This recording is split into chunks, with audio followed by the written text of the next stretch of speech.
அவர் 600 கோடி 700 கோடின்னு போயிட்டாரு. அவரையே நீங்க கூட்டு வரீங்க. அவர் இப்போ போனீங்கன்னா 60 கோடி அவரே கேட்பாரு. நம்மளமும் ஃபிக்ஸ் பண்ணி கொடுத்துட்டேன்.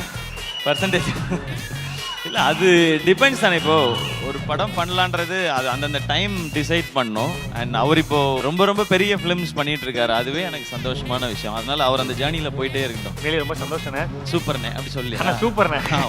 கரெக்டா 12 வருஷம் இந்த இண்டஸ்ட்ரியில இவ்வளவு பேரை நீங்க சம்பாரிச்சிருக்கீங்க, நிறைய ஹிட் படங்கள் கொடுத்துருக்கீங்க. எப்படி இருக்குண்ணே? 12 இயர்ஸ் இங்கே வந்து இருந்துட முடியுன்றதெல்லாம் முதல்ல எனக்கு தோணவே இல்லை. ஆடியன்ஸ்க்கு மட்டும்தான் நான் தேங்க்ஸ் சொல்லணும்னு நினைக்கிறேன். ஏன்னா உள்ளே வரும்போது எந்த பிளானும் இல்லாமல் வந்தேன். ஒரு சின்ன ரோல் கிடைச்சாலும் நடிச்சிடணும், ஒரு காமெடினா கிடைச்சாலும் நடிச்சிடணும், இல்லை 2 ஹீரோ அப்படிலாம் எதுவுமே பார்க்காம கிடைக்கிற வாய்ப்பை கரெக்டாக பண்ணிடணும்னு நினச்சி தான் வந்தேன். ரொம்ப என்னவே நான் வந்து க்ரூம் பண்ணிக்கிட்டோ இல்லை எல்லாம் கற்றுக்கிட்டோ அப்படி வரல.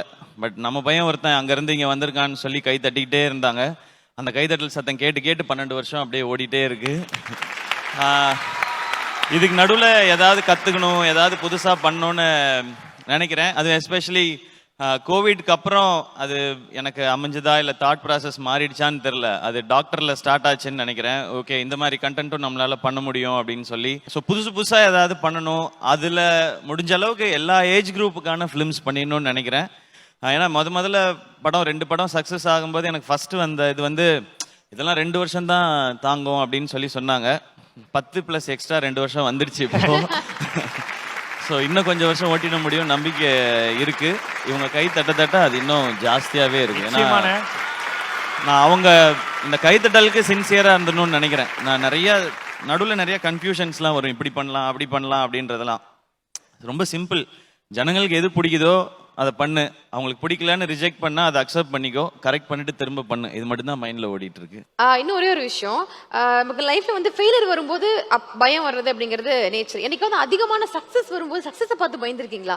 இது ரொம்ப ப்ரெஷர் ஆயிடுமோ அடுத்த விஷயத்துல அப்படின்ற மாதிரி எனக்கு அது யோசிச்சிருக்கீங்க? ஒரு படம் சூப்பரா இருக்கு அப்படின்னா இமீடியட்டா அடுத்த படத்தை பத்தி யோசிக்க ஆரம்பிச்சிருவேன். ஐயோ இந்த படம் நல்லா இருக்கு, அப்ப அடுத்த படம் கரெக்டா இருக்கான்றது மட்டும்தான்.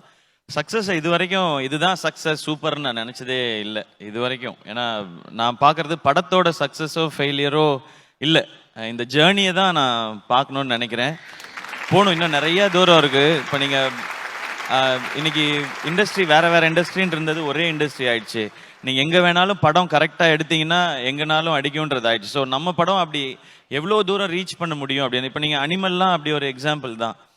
ஸோ நம்ம படம் எந்த ஸ்டேட்டில் எவ்வளோ தூரம் ரீச் ஆகுதுன்றது மட்டும்தான் இப்போ நான் பார்க்கணுன்னு நினைக்கிறேன். அது வந்து போயிட்டே தான் இருக்கும். ஏன்னா மக்கள் இந்தியன்ஸாக இருக்கட்டும் இல்லை நம்ம தமிழ் மக்களாக இருக்கட்டும் உலகம் ஃபுல்லாக இருக்கிறாங்க. எவ்வளோ பேர் நம்ம படம் பார்க்க வைக்கிறான்றது மட்டும்தான். சக்ஸஸ் ஃபெயிலியரை பற்றி இனிமேல் யோசிக்கக்கூடாதுன்னு நினைக்கிறேன். நிச்சயமான சிறப்புன.